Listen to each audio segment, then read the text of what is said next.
one to left. Hit a ton. Way back. Goal! Home run, Junior Griffey. Larkins won the game. In the dirt, it's a wild pitch. Here comes Foster. The Reds win the pennant. Joey Votto's done it again. That ball is fair. Cincinnati's ahead. 2 games to none. Welcome, Joe Randa to Cincinnati. Cincinnati Reds win the World Series in 4 straight. It was a sweep. Get out of here, baseball. It's gone. Oh, my God. You believe it? Johnny Bench has tied it up. Homer Bailey's second career no-hitter. 7 heaven in 7 consecutive games. Adam Dunn has done it again.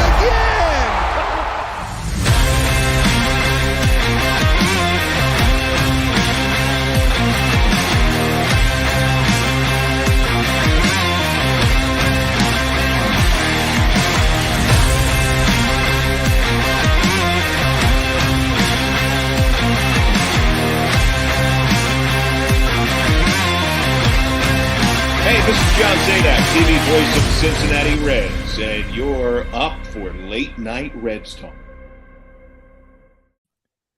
Hello, everybody.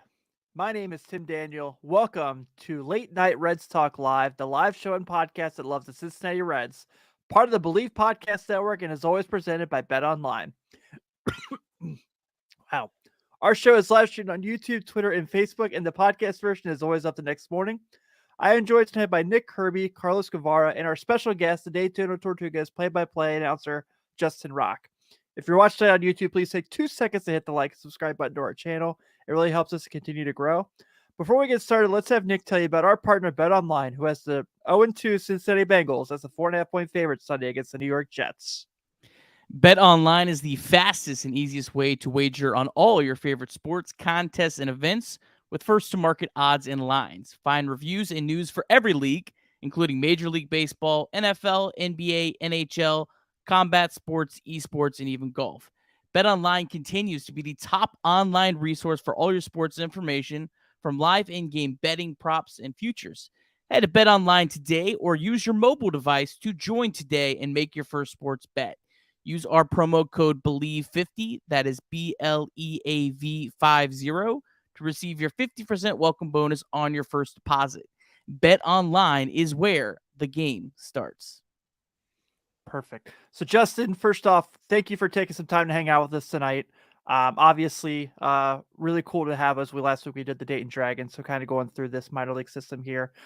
Tell us a little bit about your tenure, how long you've been with the Tortugas, what all you do for the team, et cetera, and what other sports you do play-by-play with. So this was my 3rd season, I guess technically my 4th year with the Daytona Tortugas. My first year was with them in the 2019 campaign. So that was the year we had Jonathan India, Alejo Lopez. Then he was known as Jose Garcia, but then Jose Barrero in the infield. But this is my, I guess, 4th season in the organization. My first year was with the Greenville Reds. So right after India got drafted, was very excited to see one of my buddies from that season, Michael Siani, got called up today from AAA Louisville. It was awesome to see.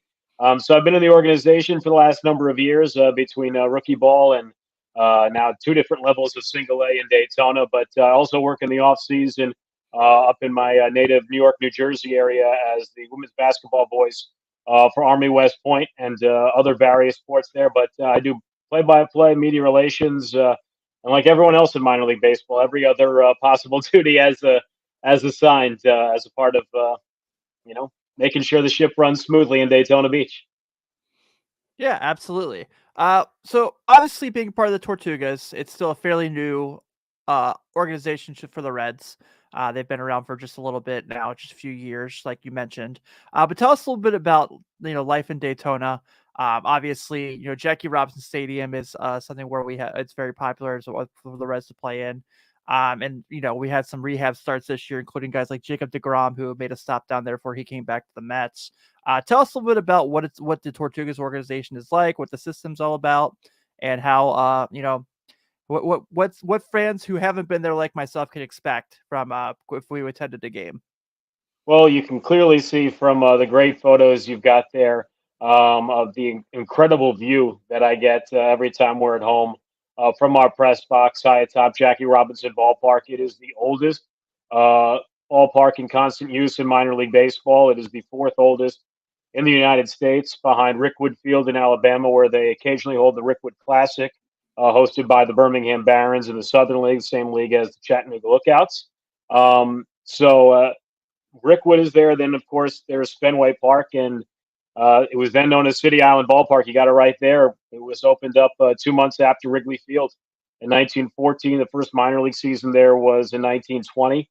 So we're into our second century of minor league baseball right there on that man-made island, City Island. The ballpark was rededicated to Jackie Robinson back in 1990. Minor league baseball returned to Daytona Beach in 1993.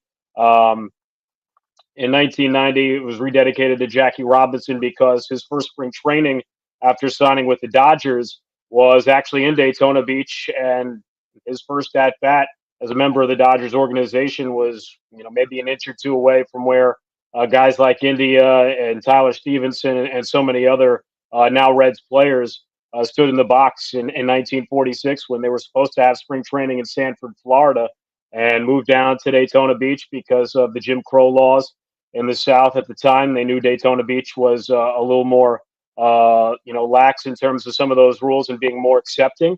And Branch Rickey knew about that because the Cardinals, when he worked for them, had a minor league team there. So 6 years before Jackie Robinson played there, Stan Musial was a two-way player for the Daytona Beach Islanders. So there's been a lot of history there.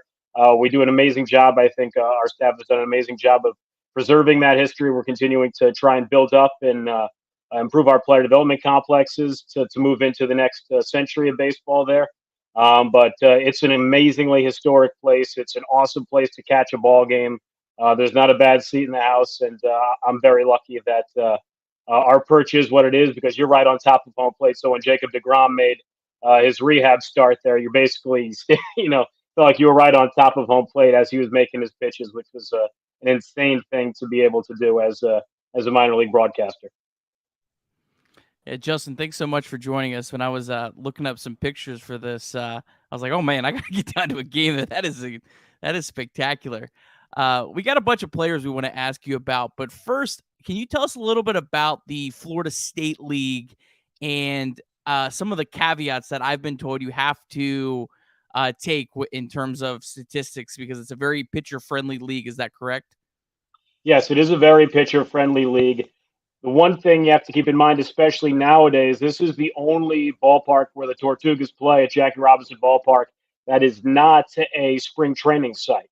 So there are some interesting caveats between home games for Daytona and home games for everybody else. So basically when Daytona plays on the road, one of the new things they've implemented in the Florida State League the last 2 years has been the ABS system, the automated ball strike system.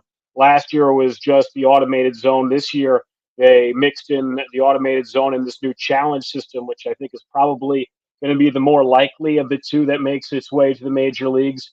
So there's that. The ballparks are obviously a little bit bigger because they're, in many cases, the same dimensions as their parent ballparks. It's the same case for St. Lucie. I know Tampa is very much like Yankee Stadium. Same thing for Bradenton and Clearwater.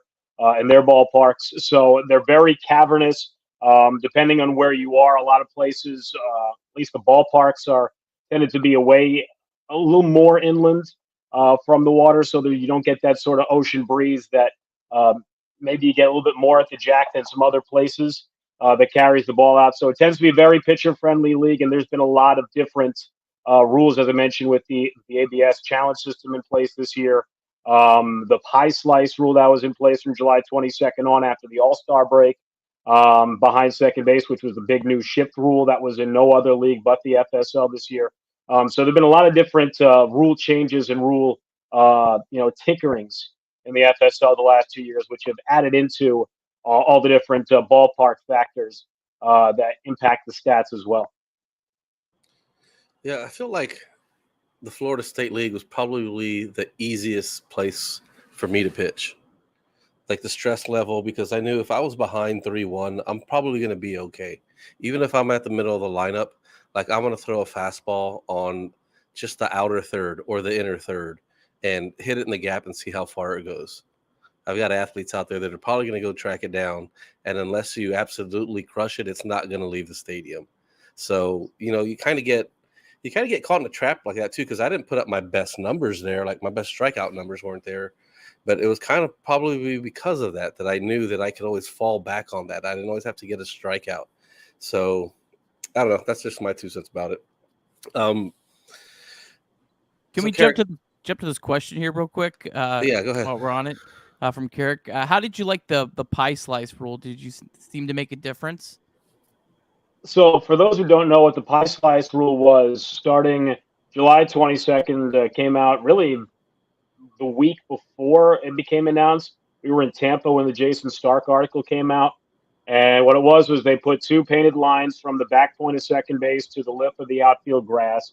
And no infielder could be inside that white chalked line before the pitch is thrown. So if an infielder was inside that line, the team at the plate would get one of 3 choices: either the result of the play if the ball was put in play, the result of the pitch if it was a ball or something that they deemed advantageous, or if the first 2 didn't apply, you can have an automatic ball. I saw it called once in the last 2 months or so of the season against an opposing team, and you really didn't even know what happened. The only reason I knew it was called is because the shortstop and the base umpire were sort of talking back and forth about it. And, you could tell because it was the start of an at-bat, and all of a sudden you're like, it's 1-0, no pitch has been thrown.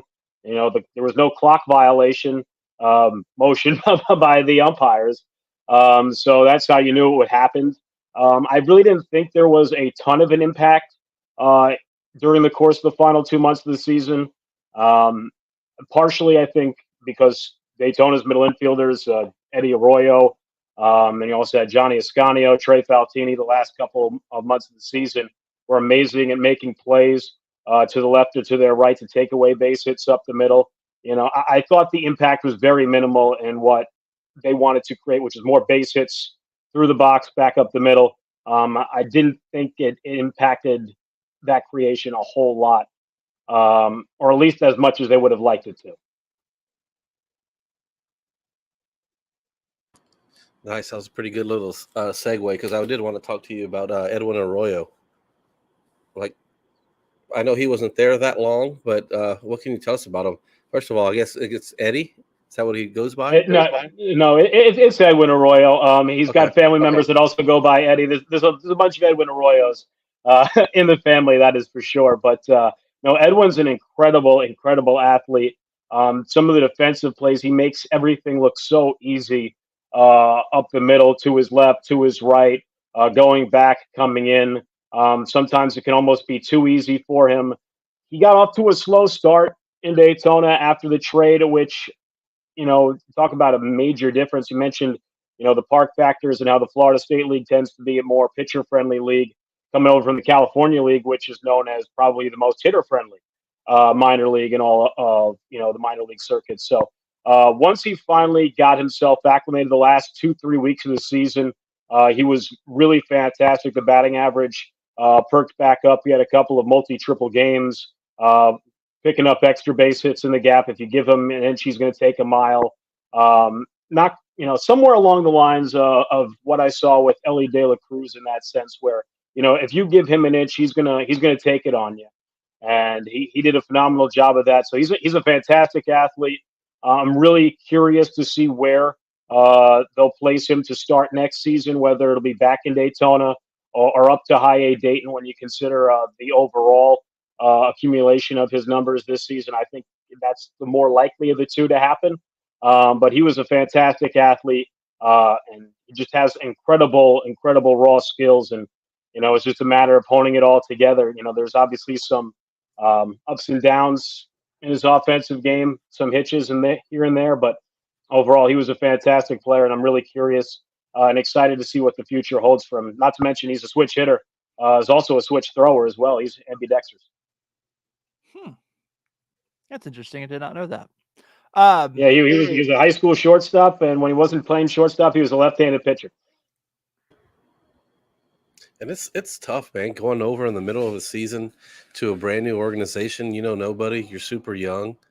I mean, just imagine being in college and all of a sudden going to a different college across the country and asked to be put right in the middle of classes, in the middle of a dorm room Like, what's going on? Hi, how are you? Like, and you're supposed to perform at your absolute best again.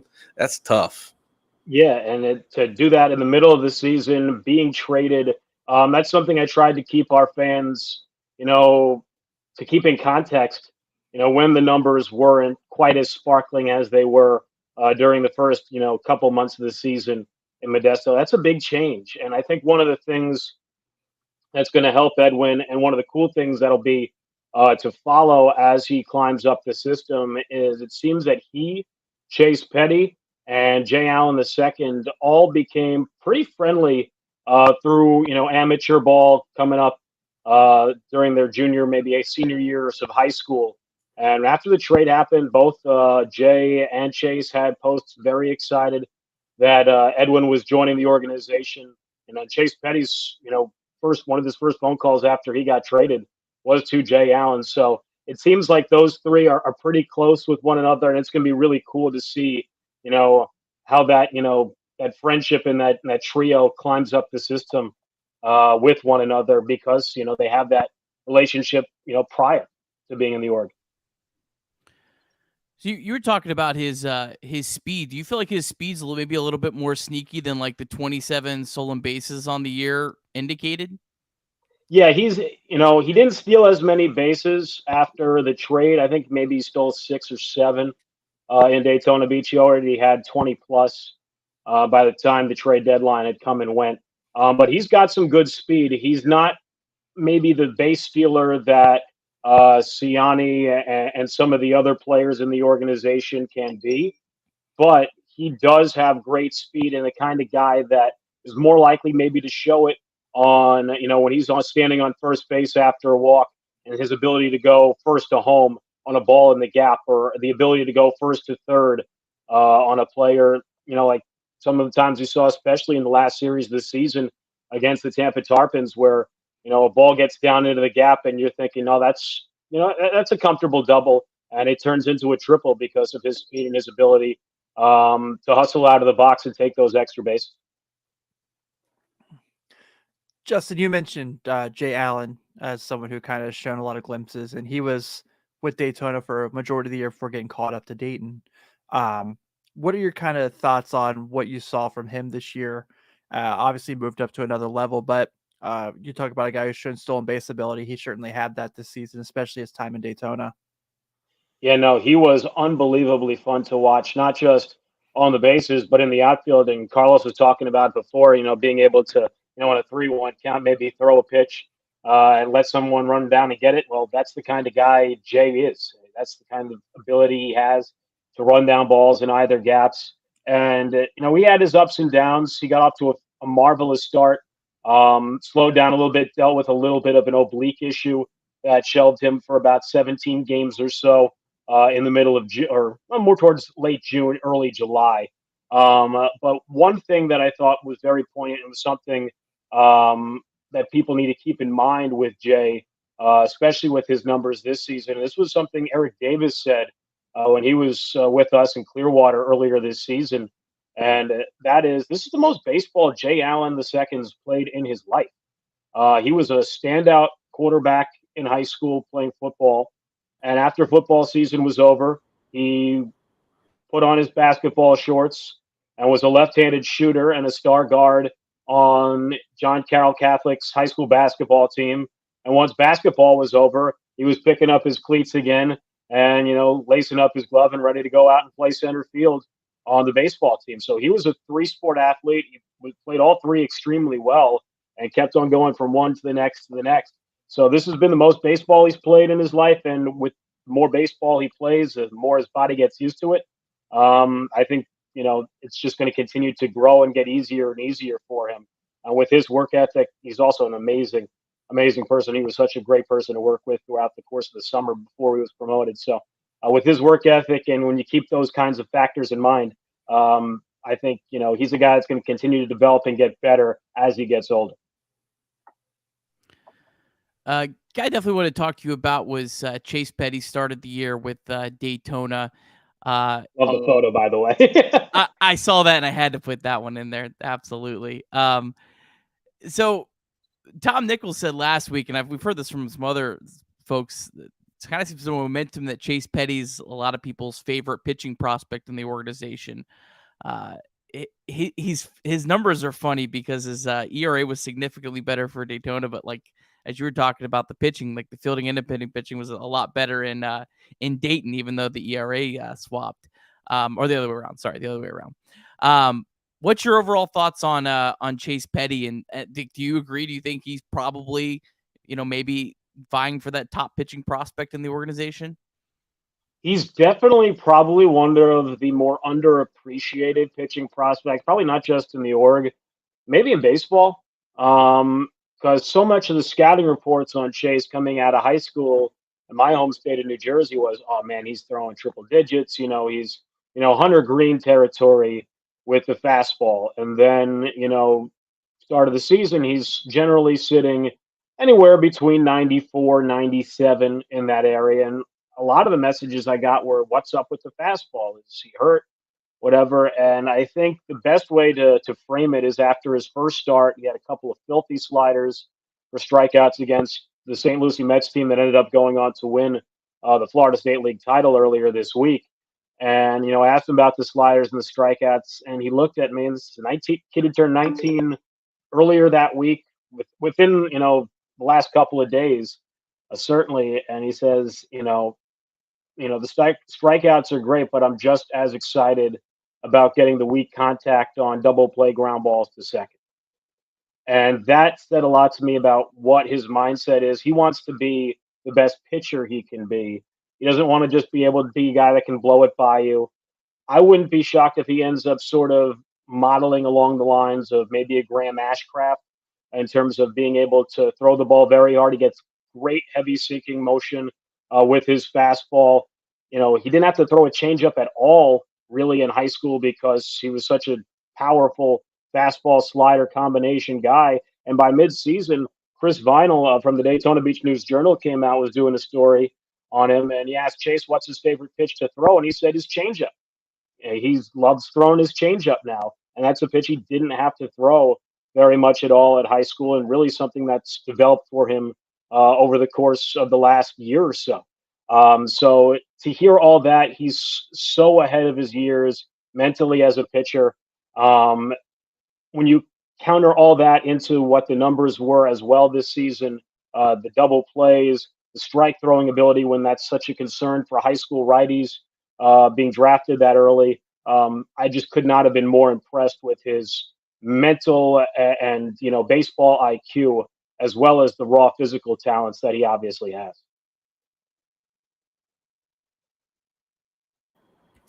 And you also got a chance to check out the third round draft pick this year, Logan Tanner. Talk to us about him a little bit. Logan's got a lot of raw talent.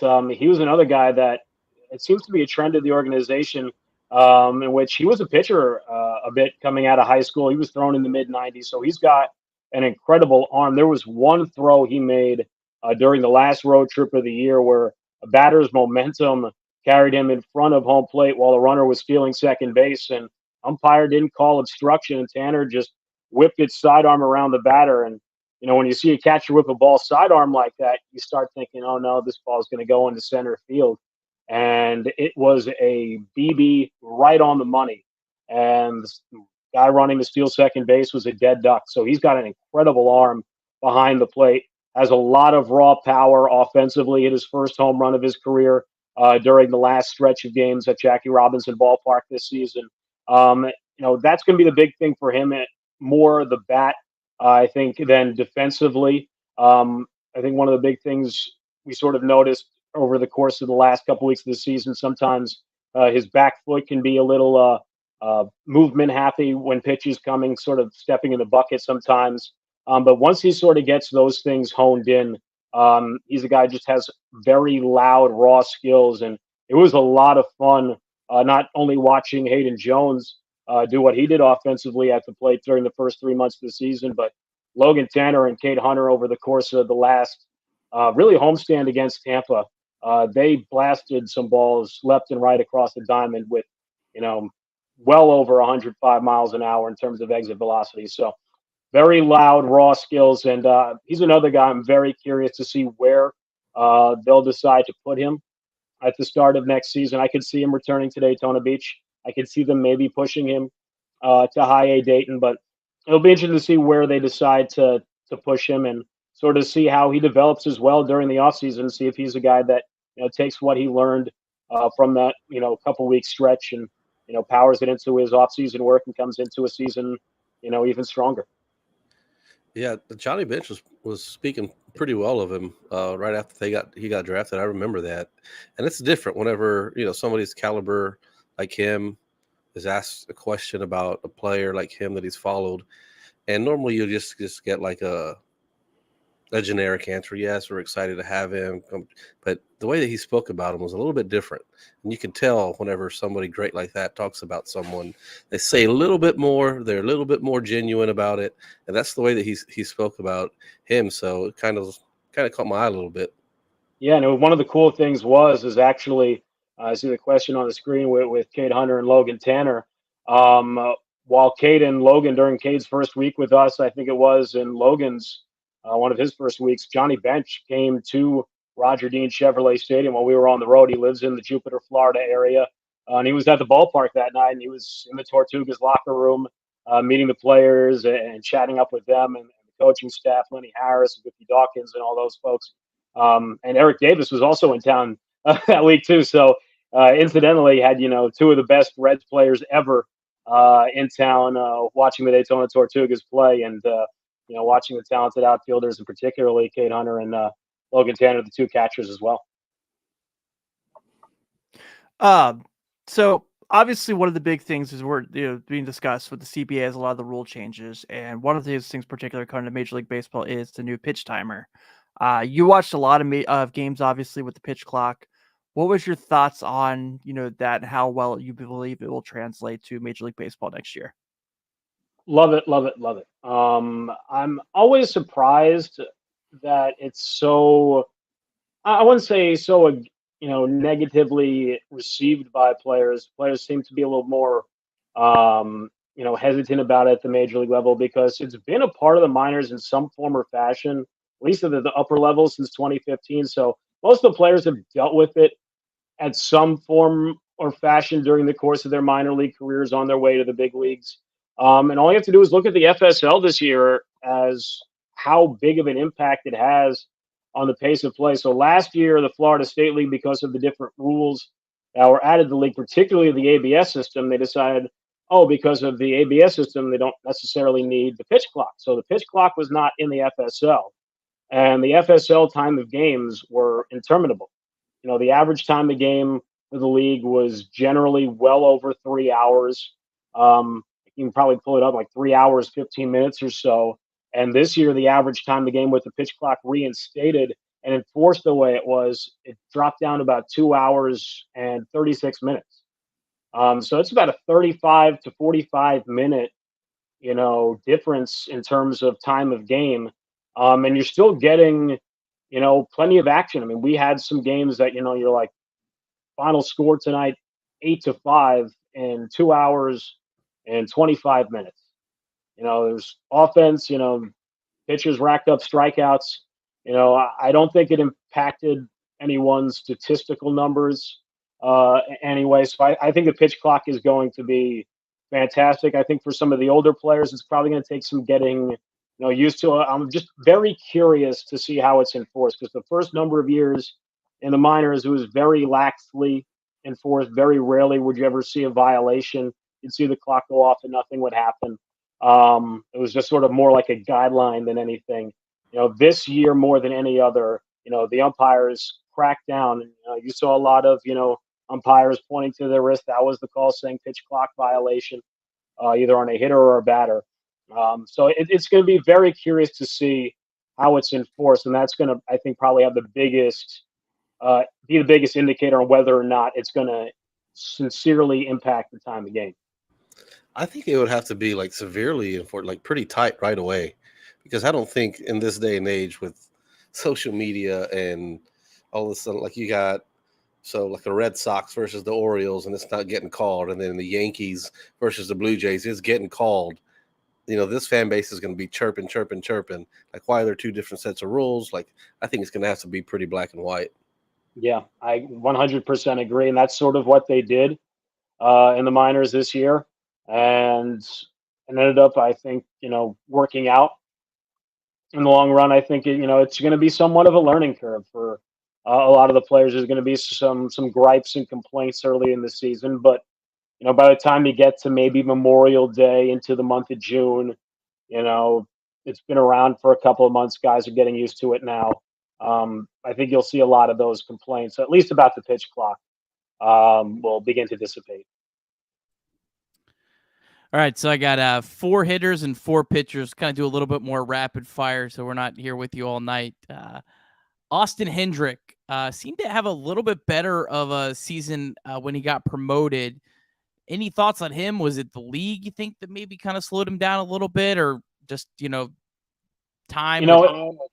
I think a part of it, and it was interesting when Hendrick was promoted. There were some people that were, you looked at his numbers and you were, didn't quite add up at that point in time. But I think there's something to a change of scenery, working with different coaches. He had worked with, Darryl Brinkley, Cookie Dawkins, and our staff for a year and a half in Daytona Beach. You mentioned the park factors in Daytona and the Florida State League as well. So maybe I think just getting him in some new environments, around some new voices, were probably some things that helped him out. And the other big thing that I noticed from him from last year to this year, not that he was in bad shape last year, he was just in so much better shape this season. He just looked like a different person than he did the year before. Again, not to say that he was in bad shape in 2021. He was just in even better shape this season. And he's another guy that, he's got the raw tools. Once something clicks for him in terms of his ability to, better decipher which pitches to attack and which ones to lay off, the world's going to become sort of his oyster, I think. Hector Rodriguez guy acquired in the Tyler Naquin trade. I understand he got hurt towards the end of the year. Do you know anything about that? And I don't know anything about his rehab, but I can't tell you the play it happened. Picked up a base hit, top of the first inning of game, one of the last weeks of the season during the last road trip. On a double play ground ball, slid into second base. And something happens on that slide into second base. I don't know if it was his ankle, something with his lower body, but really struggled to put weight on it. They tried helping him off the field in the direction of the clubhouse in left field. And after, a couple of minutes, they're like, this isn't going to work. So they brought the cart out and helped him get back there. Hopefully it's one of those things where, he'll be back in time for spring training and he'll be healthy and ready to go by the start of the full minor league season next April. But he's another really, really intriguing guy. Great bat to ball skills. Sort of like Wilfred Astudillo's older brother Williams, in the sense of, didn't strike out very much, didn't walk very much either, but really did a good job making contact, played a really nice center field as well, can run real well. I don't know if he's going to be, a guy that's going to ever be in the top 10 prospects in the organization, but he's a guy that certainly has, the skills to be a big league player and a contributor at the big league level. Cade Hunter, we mentioned him a minute ago from a question from Carrick. 2 home runs in 8 games when he got called up. What was your thoughts on him at the end of the season? Well, he would have had 3 in 9 games if it wasn't for the fact that the last game of the season he got rained out in the bottom of the 4th inning. He hit a home run, and 2 batters later, a lightning delay started. And since Tampa had quite the drive ahead of them heading back home, we weren't going to keep them there all night. So he really hit 3, but it didn't quite count. But he talked about a guy with some loud contact. Every time he hit the ball was incredibly hard. The home runs he hit were remarkably majestic. You talk about the comparisons. I think Tanner is more ahead of Hunter defensively. Hunter is more advanced on the offensive side of things. But between Hunter and Tanner and the way Hayden Jones played in Daytona this year, we had Daniel Veoheen for a month or so earlier this season. There were a lot of good catchers, man, that came through Daytona Beach this season. And Hunter isn't ranked right now, but he was a guy that when you watched him play, you sort of looked around like, okay, he catches your attention mighty quick with what he does in terms of contact, not just in BP, but what we saw during games too. He's a guy that I wouldn't be shocked if the way he performed, he might start above Daytona next season. Wow. And then Blake Dunn, 15th round pick, putting up a 179 weighted runs created plus. Tell us about this guy and his future. I love Blake. He's another guy who was an incredible multi-sport athlete, played 4 sports in high school, set multiple records in Michigan in basketball, football, track, and baseball. The dude's had the worst possible luck the first 2 years of his career. Last season, gets drafted out of Western Michigan, joins the Tortugas, hits the team's first and only grand slam of the season.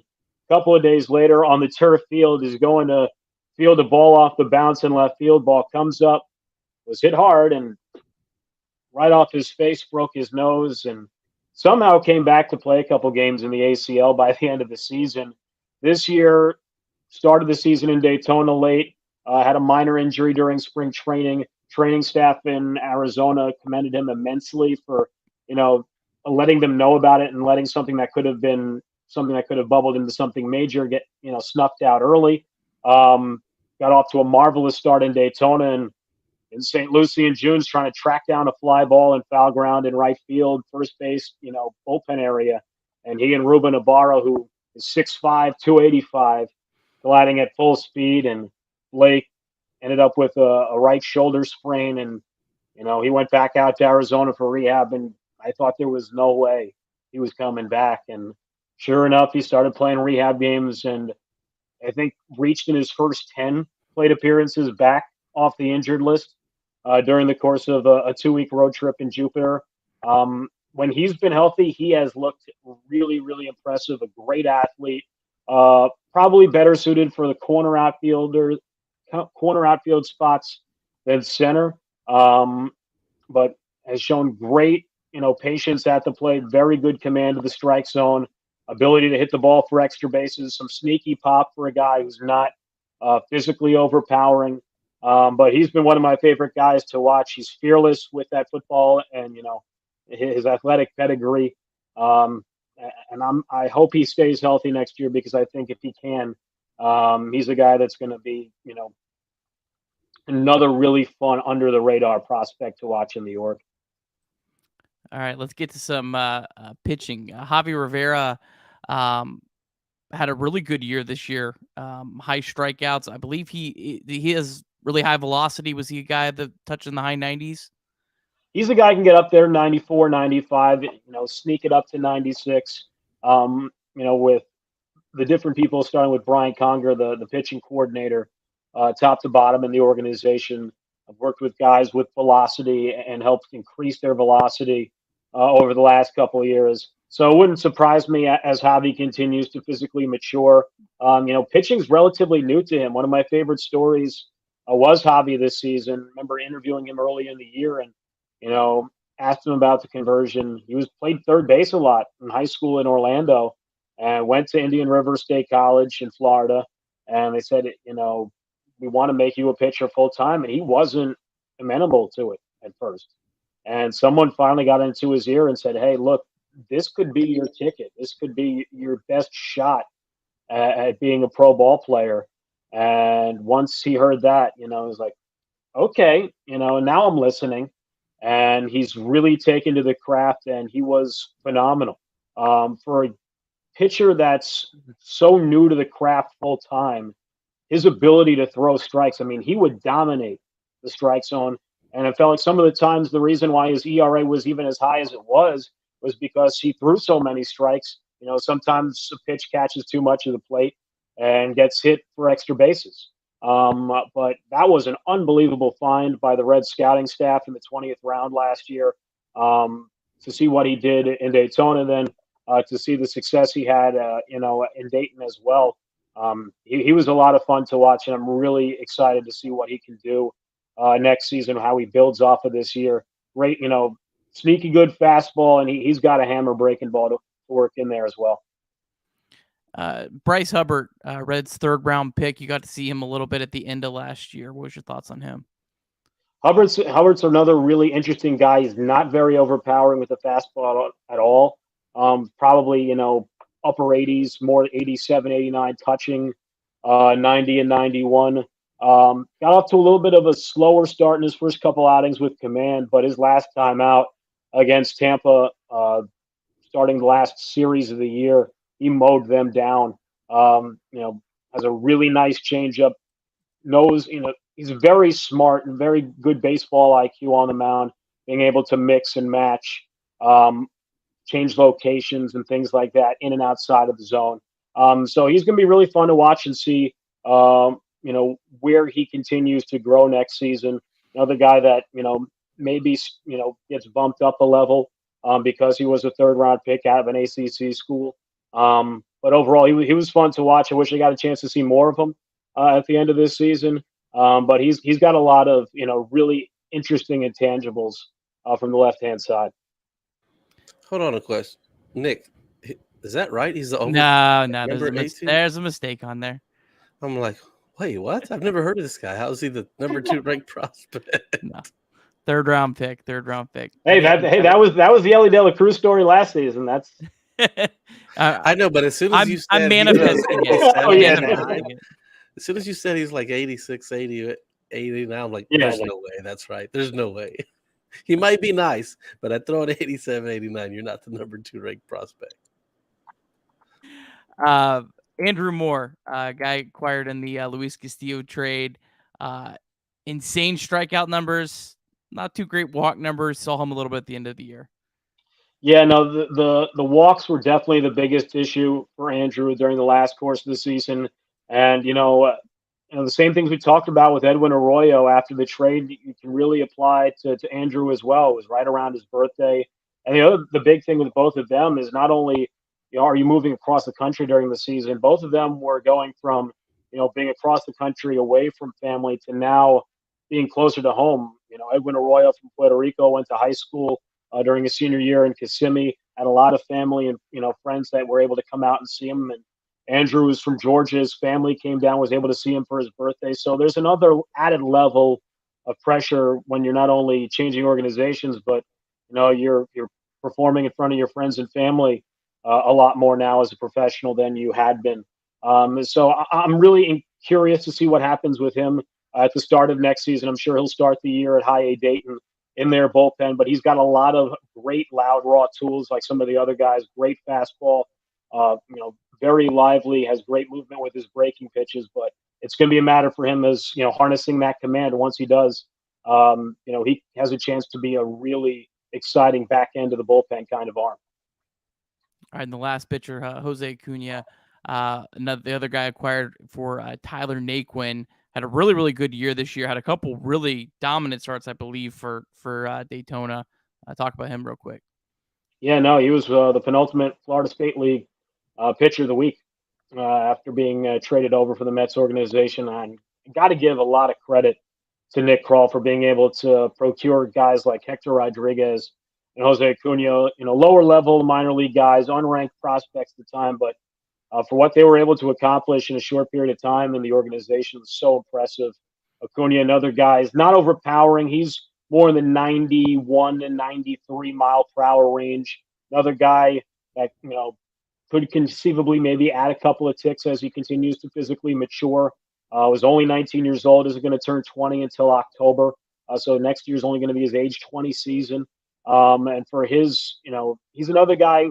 A lot of the talk is about his command and his ability to throw strikes, but you could start to see that a little bit more often towards the end of the season. So, he was a guy that, caught a lot of people's attentions with his ability to mix and match in and outside of the zone, up and down, change locations, change speeds.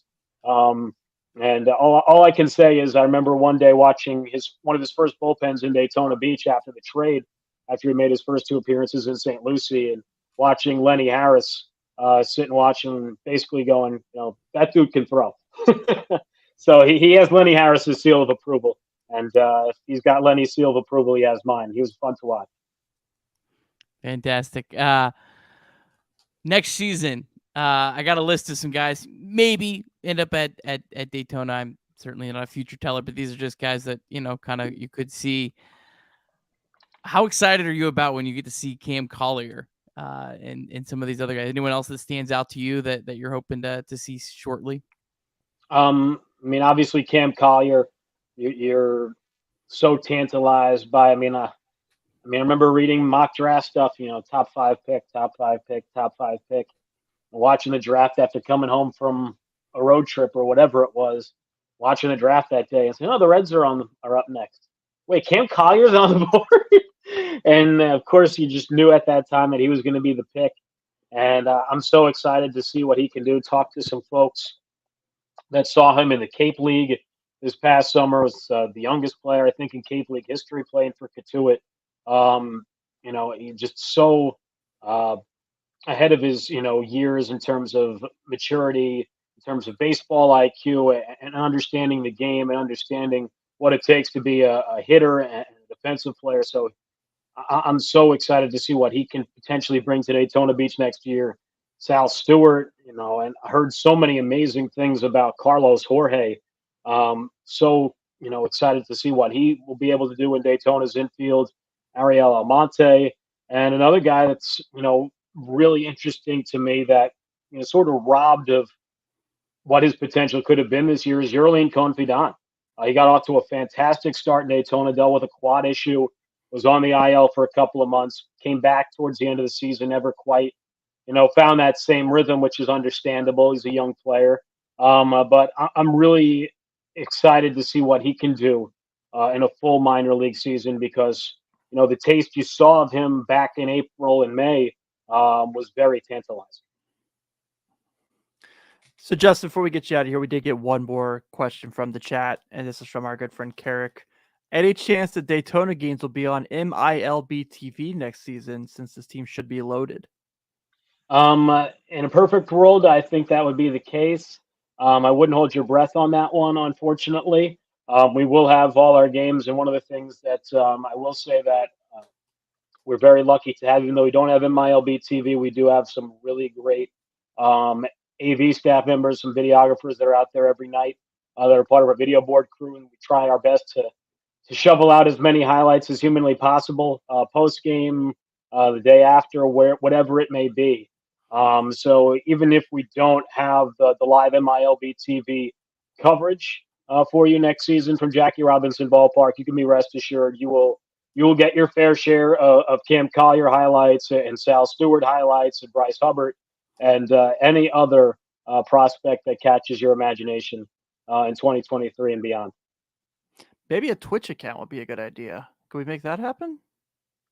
I don't know what that might require some conversations with minor league baseball. My guess is that's probably not going to be be kosher because of different partnerships and things like that. But you know what? It's not a bad idea for something for them to potentially pursue in the future. You've seen some of these MILB on MLB TV games, maybe an MILB game, on Twitch or something like that. It's not a bad idea, Tim. It's not a bad idea at all. They could hire me. My options are open. So we'll have to make sure if they take that idea and run with it, that you get the necessary residuals. I agree. Thank you, Justin. Thank you for that. Well, man, you were awesome, and you gave us a lot of really good insights. We definitely appreciate the 45, 50 minutes you spent with us. But before we get out of here, if you want to please take a second where our fan base, Reds fans, can keep an eye on Justin Rocke with his social medias. Please feel free to come over to shout out your accounts. We definitely floor is yours. Well, you can always follow the Daytona Tortugas at Daytona Tortugas on Twitter and Instagram, Daytona Tortugas Professional Baseball on Facebook. You can always find me on Twitter at Justin Rocke, Rocke. I am not related to Chris or thee, although sometimes I pretend to be. You can find me there. It's Justin.Rocke on Instagram, same Rocke with the last name there. And thank you guys so much for having me. It's been a pleasure, and glad to do it not only after a Reds victory, but mentioned the Bengals line against the Jets coming up this weekend. I did grow up a Jets fan here in New York, unfortunately. And after the Jets won last week and the Bengals 0-2, unofficial betting advice I would take the Bengals with the points. After last year, I think Joey B is a little ticked off, and I think every Jet fan is getting ourselves mentally prepared for Sunday. Certainly not expecting a repeat of Sunday against the Browns. Well, awesome. I hope you're right for our sake. But awesome. Thank you so much, Justin. Also, Justin's hat is a Daytona Tortugas on field. And I just want to say that no other organization has better hats than the Reds minor league system. Dayton, Daytona, Chattanooga, and Louisville. Even when Louisville does the Mashers, everyone has a great hat. I love all the different things Louisville has done over the years. Chattanooga is phenomenal, especially with the black caps with just the eyes and everything on it. Their new jerseys the last number of years have been great, and obviously the folks in Dayton are top notch. So we're very lucky to be a part of that family. And we got AA and AAA with the red tints, and we've got the single A affiliates with the green tints. So it all works out. Absolutely. I'll be definitely buying one off the team site probably pretty soon. So thanks again, Justin. We got to do this again soon, man. Absolutely. I'm open to it anytime, my friend. I'm always open. Thanks, Perfect. Justin. Thanks, Justin. My pleasure, guys. Have a good one. These bugs are getting out of control out here. Carlos's studio now is outside on his porch, in case people at home are watching or wondering. But that was really good. Really good insight. Yeah, but like the whole time we're having the conversation, I'm like, that is such a cool freaking hat. I'm like, I just could not get away from how cool that fit was. I think that's what I'm going to do next year is get a couple of the minor league ones. Definitely going to get a Chattanooga one. And then I was thinking about maybe getting the Dayton one. Carlos, prospect guy. Yeah. It's more about places where I used to live. You know, Nick? Yeah. How many minor league teams would you, if you like bought all the hats for the minor league teams you played for, how many would you end up with? I mean, I could count them pretty quick. It was Billings. Oh, that's so cool. Each has like 3. So you got Billings, Dayton, Sarasota, Chattanooga. I forgot about Sarasota. Portland, San Antonio. And that's it. And then Lincoln Salt Dogs, which was independent league. Okay, cool. We should just That'd have be all the pretty hats cool. like on a shelf behind. Yeah. That'd be neat, actually. That'd be a really cool display. Let's get on it. Maybe. Yeah. Maybe. Well, before we get more into hat conversations, we'll talk real quick about today's game where the Cincinnati Reds were victorious against the Boston Red Sox. The first win at GABP over the Sox since 2008.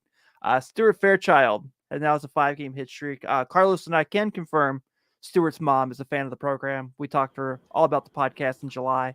So very nice lady. Very nice lady. She's friends of the program now. So we hope that you're very much enjoying this 5-game hit streak. Jonathan India with another big game, 2 for 4 with 2 RBI. Chase Anderson with 5 innings and getting 4 strikeouts. And most importantly, in Carlos's eyes, beating Tommy Pham. I know is what really jumps bonus out to Carlos. Points. Yeah. So and he was the 100th hit batter of the season. Hell yeah. Yeah. So also just remember, folks, while you're down on this team for being 59-90, just remember, at least they're not the Pirates. Hey, only 4 wins away from avoiding 100 losses. Hey, Joey Votto, big Pirates fan. That broke my heart. Did not like that. 1 out of 10, do not recommend. 1 being Joey has a really nice beard that probably took him 2 days to grow compared to this is 33 years. Have the Pirates ever signed a contract half that big? No. Third that big? I mean, Andrew McCutchen, maybe? He must have Joey must have got worn out. So whenever they did the little ceremony before, I was like getting my phone so I could take a picture and send it to Tim, And I'm like looking at David Bell, like kind of under his breath saying some stuff, and it almost looked like he said something, made a comment about the jersey that he was wearing, and Joey like bit his lip, like, oh, okay. And then he's walking around in a Larkin jersey after that. He must have got some flack for that. Brian Hayes, $70 million was the largest Pirates contract of all time. So, yeah, Really? just a little bit more, just a bit, just a bit. Oh man, that's hilarious. F those guys. Let's talk about Hunter Greene. How about that return of Hunter Greene? 47 pitches of 100 plus miles per hour, 6 innings, 11 strikeouts, no walks.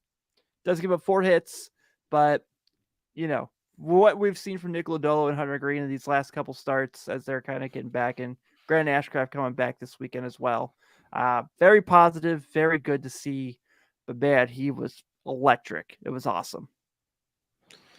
Man, I just every time I see him have success like that, I'm just like, I can't wait to see him pitch in a meaningful game in October. I know. Because he's going to throw 104 miles an hour. You're right, dude. Yeah, man, he was just for his first start back, first start in like over a month. I mean, just to come out and dominate against a good lineup. This wasn't the Pirates. This was the St. Louis Cardinals, who in the second half of the season have been crushing the ball. 2 MVP candidates in that lineup, and just to completely dominate the first 6 innings and not walk a guy on the road in St. Louis. Just man, yeah, what a performance. And I thought Nick Lodolo was the opening day starter. I still think Nick Lodolo should be the opening day starter, but now I'm like, maybe. It's like with Hunter, he's trying to work on stuff clearly throughout the year. He's trying to work on stuff. But every now and then he's like, you know what, screw it. I'm going to go out there and do what I can do and just dominate. It's pretty cool. And then he's going to go back to working on stuff, get hit around, walk some people. But he's like, I got to let him know. Well, three of his best starts this year were against the Braves, the Dodgers, and the Cardinals. I mean, so maybe he just kind of has that, like, I don't know, big game. Maybe, I don't know, maybe just random, but it's definitely a thing. Yeah. It cannot be measured, but it's a thing. I like it. Yeah, because I saw him pitch against the Marlins. They lost like 2-1 that night, but he threw 7 innings and he was really good. So, maybe it's just getting more consistent. And but yeah, I think Carlos is right. I think there's something about like, okay, I'm facing Paul Goldschmidt tonight. I'm going to bring it. And that's cool. I dig it. So who was that for you, Carlos? Was it like when you were in the minors? Who was like the guy you saw? You were like, getting this guy. I don't think there was really a guy that I knew that I wanted to go out and like get out or anything like that. Like even somebody that I didn't like, I really could care less. It was more about like the guys that I just hope they didn't get on base because they were so annoying, like stealing and leading off and drag bunts. Like those guys in the minor leagues were the worst. I would much rather face like Prince Fielder or Ryan Braun, like those guys. The guys that try to just screw with you the whole time while you're trying to work is so annoying. So, okay, I know what you're talking about. Because there was a guy on that team of the Brewers that was like that, who he hit really well against the Reds, and against everyone else he was awful. But he was like a base stealing kind of guy. Said he would get on base as leadoff guy all the time. But now for the life of me, Ricky Weeks. You'd rather face a Ryan Braun than a Ricky Weeks? Bill Hall. Yeah. Well, Ricky Weeks in the minor leagues was hitting the ball real hard. I had to go Ricky Weeks, Ryan Braun, and then Prince Fielder. Ooh. In Huntsville. What? Little dry air out there. The ball probably did its dancing. Oof. Those guys were nasty. So I guess this is a annual slide now for the future of Late Night Reds Talk, as long as he's a member of the roster. Dick Senzel breaks his toe. Will miss the remainder of the season, which, look, I'm going to be 100% honest. I was not able to watch this game last night. Didn't he like fall and hold his elbow? I don't know. Nick's tweet or text in the month group was hilarious, which I won't say. But I was like, as soon as they hit the ball to him and he's got to like run, I'm like, oh God, here we go. What's going to happen? Every time. I mean, I feel bad for the guy. I hope nothing but the best for him, but uncle, let's go. Yeah. Next. Nick Senzel and Tyler Eifert are the biggest what ifs maybe in Cincinnati sports history now. Yeah, just I don't know, man. And he's been bad too. It's not the injury thing that I'm writing him off on. It's playing is that I'm writing him off on. Yeah, 602 OPS, 296 on base. I really hate the term bust. I really hate it, but I think he gets traded this offseason. I mean, I'm starting to feel like that's probably what's going to happen. I don't think he's going to get non-tender because I still think he's cheap enough that someone wants to give him a chance for that. Still think the Reds could probably get something for him. Probably not much at this point. What can you get if you trade everybody in that photo right there, including the trainer? Well, TJ Friedel's a starting center fielder next year, so I know, guys. Could we get a starting big leaguer for those three outfielders and David Bell? Stay away from David. I like David. He's cool. Yeah. Shout out Tomas Vera. I don't know, dude. Should I admit that I was wrong about Alejo Lopez with how he's hit the ball since he's been up consistently? Like, was I wrong? Like, or is that just a fluke flash in the pan kind of thing? Maybe he's part of this team next year and takes that spot. There can only be so many 4A players on one team. All right, guys, we're gonna have to start. Can this guy be a pep? Can he make the team? Could he be a platoon player? Could he? We're at like 76 now, so let's pump the brakes a little bit. Lopez doesn't play a premium position either. I mean, like TJ Friedel can play center field. You know, that's different than a guy that can play third base and second base. Yeah, he's going to be a guy who's going to be a good guy to have, and you're going to waste all his options, and then we'll see you. Yeah. Fair. Sorry.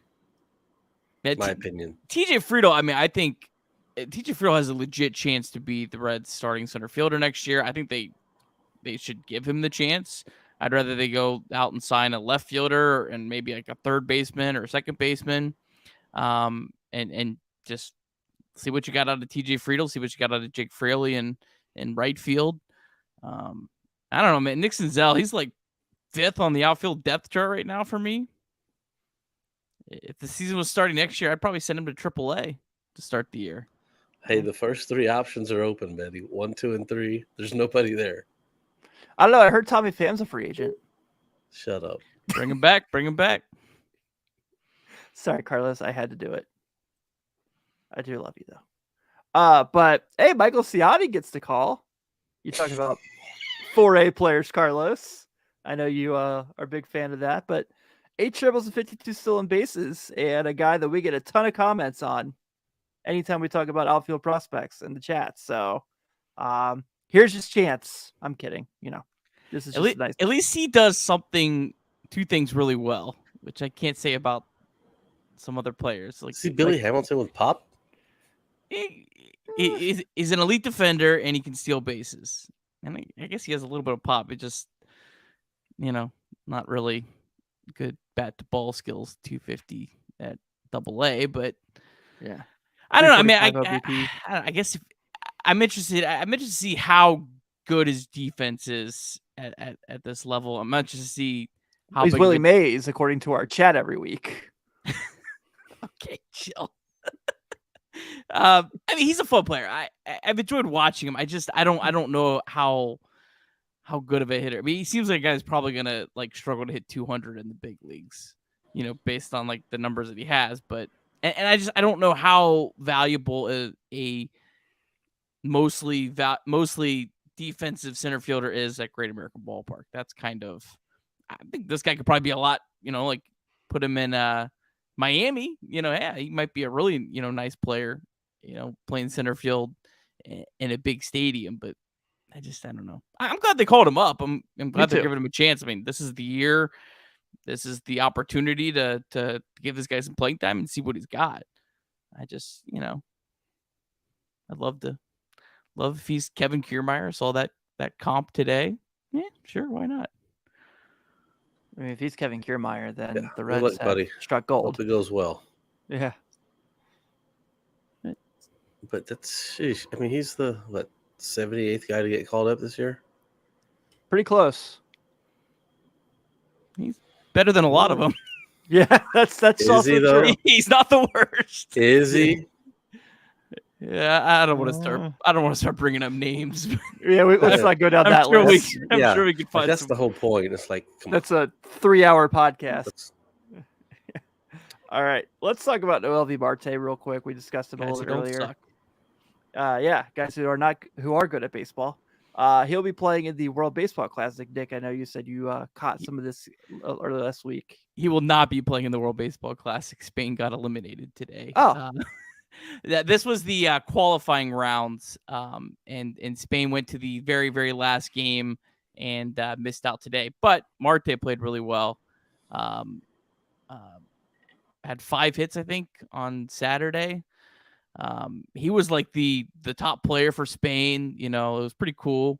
The announcers were hyping him up, and you could just tell like his presence, like he was the star on the Spain team. So that was pretty cool to see him, and he just, man, he makes contact. It's special. So it was cool to get to see him, get to play on a big stage. Carlos, I'm kind of interested in your thoughts on the World Baseball Classic in general. What it would be like for a guy like Marte to, play for his country and kind of be the top dog on that team too. I think it's a pretty big deal, and I think the players, every professional player, no matter what the level is, takes it very seriously. The whole timing of it and the fact that it's like during spring training is kind of rough, kind of hard on the guys, to get a true feeling of maybe who's the best team.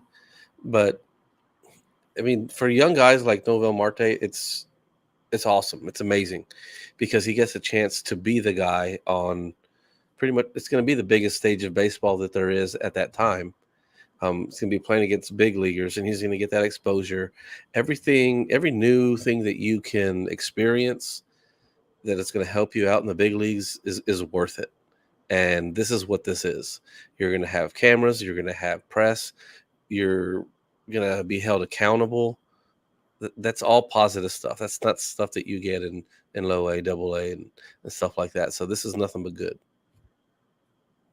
And I think I heard on the broadcast there was like 16,000 people at this qualifying game today. It's pretty cool. So yeah, it's pretty. I guess it's played in the minors all year. This is kind of like a nice way to kind of end your season. And I know he's supposed to still go to the fall league too. So yeah, but yeah, I remember one year it was the Chinese Taipei were in it, and I remember just like loving because like the only thing I'd really ever seen of like Japanese or Chinese baseball was Mr. Baseball, which is totally just inaccurate.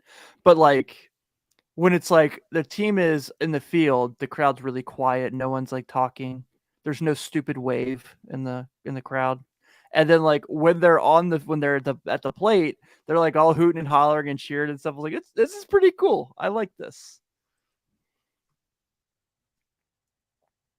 Should we talk about some playoff races? Yeah, like there's like one race I was gonna say, kind of all. left? I mean, it's really just like the Brewers are fighting with the Phillies and maybe the Padres if they fall. But The Reds are gonna eliminate the Brewers this week. Cleveland's pretty well wrapped up the AL Central. So how about our man Miguel Cairo, former Red, killing it as the interim manager of the White Sox? Yeah, they played better, but they're still gonna miss the playoffs. Yeah, they're still gonna miss the playoffs. But I don't know. Actually, Carlos, this is totally off topic, but just there was a certain guy who was their manager when they were really struggling through the year, and now Miguel Cairo comes in, and people seem to really like playing for him. That's got to speak volumes to a certain scenario, right? Absolutely, buddy. It's a totally different feeling. I haven't had it happen too many times. Pretty lucky to play for some good managers and coaches and all different sports. But if you've got a bad one and all of a sudden you bring a good one in, it's just, you enjoy going to work. It makes a big difference. It really does. Yeah, And especially in the middle of the season, it really is like a morale booster. Like it's like a kickstart to something, especially when you have someone like Tony La Russa. Yeah. Ugh. He stinks. Not a fan. Yeah. Like you said, Nick, though, I do like, Cleveland's got it wrapped up. We talked about this last week, the teams we were kind of rooting for in the postseason. I mentioned Cleveland and Seattle will be teams that I'm keeping my eye on. We know Carlos obviously got his eye for San Diego. So I think all the AL wildcard teams are kind of fun. They are, aren't they? It's like, it stinks like all these teams are gonna like eliminate each other and then be left. I gotta kind of admit it. It goes kind of into the next slide. I really like Aaron Judge. I know. This Yankees team kind of likable, and I don't I like know. that. I don't like that they're kind of likable. The team is likable, or Aaron Judge is likable? Well, Aaron Judge is the team, so the roster is likable, but the uniform is not. You know what I mean? It's like the Celtics. Like if the Celtics were any other jersey this last year, I would have liked them. But because they're the Boston Celtics, guys. Yeah. Here's my lesson. Let me tell you how it goes. It goes Reggie, Tupac. I'm just kidding. But like it's got Josh Donaldson. No, thank you. Garrett Cole. Oh, I'm not even gonna say the words on this interweb. Sticky stuff. Giancarlo, who stole an MVP. 59 home runs. Whatever, Nick. Kirby hates Votto. I would have voted for Votto. Hates Votto. God almighty. Even on live TV, you hate #hate Votto. Well, he's a Pirate now. I mean. No, I do like him, but he's probably about the only one. Have you guys been locked Nestor's into? annoying. Oh yeah.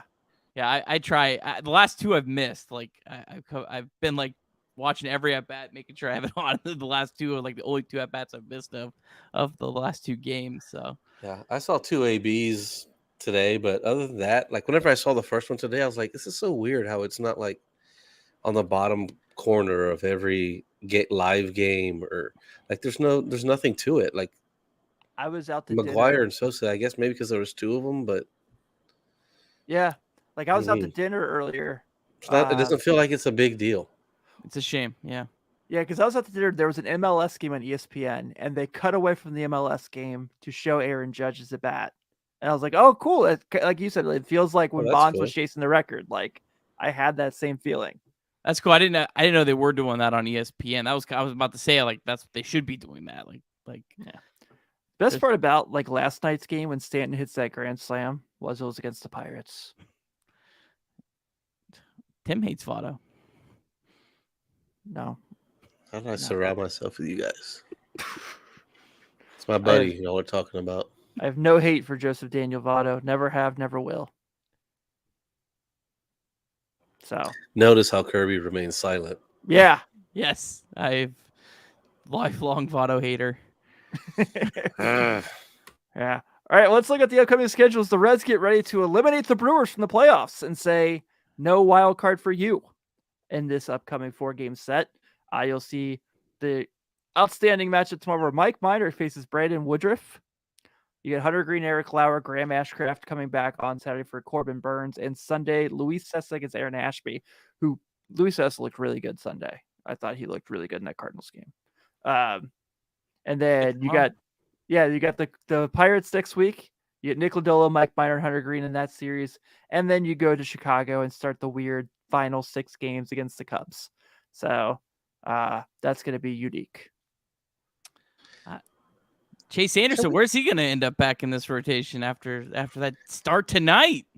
Is there somebody else they can call up for instead of giving these starts to Mike Minor? Like reward a guy? I don't know. I'm curious if they're going to shut down Lodolo at some point here. Like Pittsburgh might be his last start. Yeah, I don't think he's going to make it to the end of the year. I mean, the other how many innings is he at? I think he was at 87-1 or something. He's way over. I mean, but he's, obviously I don't know how many he pitched in college though. I mean, I guess he's at 92-1. It's got to be more than that in college. 92 be over 100. 92-1. Last year he only threw 450.2. So that's why I'm thinking he's. I bet you they finish him. Maybe they do a lower pitch count, but yeah, I don't know why you would want to baby another year, because then next year you're going to be like, oh, he hasn't thrown more than 102. He threw 103 in.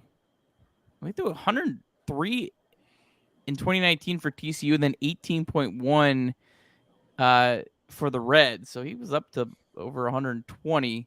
But then you had the 2020 year was weird.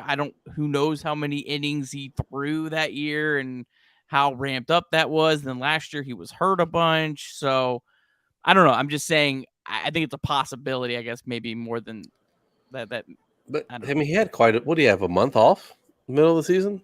Yeah. Or he started late, then he had like a month off? Yeah. Last year he had several months off. Yeah. I don't know. I don't know shit, but it was up to me. I'd maybe bring the pitch limit down, but I'm throwing him out there for, 80 pitches at least. The rest of the way. 7-man rotation. Screw it. Why not? Who cares? It's true. I like it. Huh. All right. So, like we said earlier, the schedule shown up here with Milwaukee for 4, Pittsburgh for 3, and then the Cubs for 6. So we're getting towards the end. It's almost here. Miss them when they're gone. I hope they sweep those Cubs at the end of the year. That'd be amazing. Final 6 games.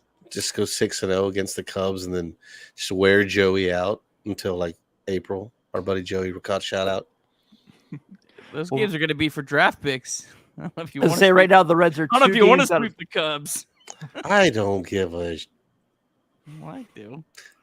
The Reds are 2 games behind the Tigers for fourth right now. You want to finish in the bottom 3. Yeah, so they're about. Kirby hates winning. Son of a. They're 4 games out of the top 3 because of the stinkhole Pirates. There's still time. Yeah, you got 3 of the Pirates. Wouldn't that be awesome? Just try to watch all those teams just try to lose those games next week. Just both of them are just like throw like the worst guys possible out there. Let's do it. Yeah, that's why mine are still in the rotation. Yeah, that's also true. Eat those innings, baby. All 4 of them. He's been going 5. Yeah, come on, Carlos. All right, with that being said, we're going to go and wrap this up for this gets even more out of control. Thanks to Justin Rocke for hanging out with us today. It was a lot of fun getting out of his insight. Please, like we keep saying, if you are listening to us or watching us along, thanks for tuning in, by the way. Take a second to subscribe to the YouTube channel. That way you'll get all the updates, especially with our special episodes. I'm sure we'll have some fun stuff to put up this offseason. Please take a moment on your podcast subscription app of choice. Give us a nice solid 5-star review. That goes a long way to help us beat the algorithm. And if you want to support the team, go to latenighreds.merchmake.com. Get some t-shirts, some hoodies, some sweatshirts, you name it, we got it. And as always, we are brought to you by BetOnline, where you can go to BetOnline and sign up for your 50% welcome bonus using the code BLEAV50 to bet on the Bengals to hopefully, finally, somehow come back to normal. Come on, Joey. We can do this. Everyone, on behalf of Nick, Carlos, and Justin, thank you all for tuning in. Have a good night, and we'll see you next week.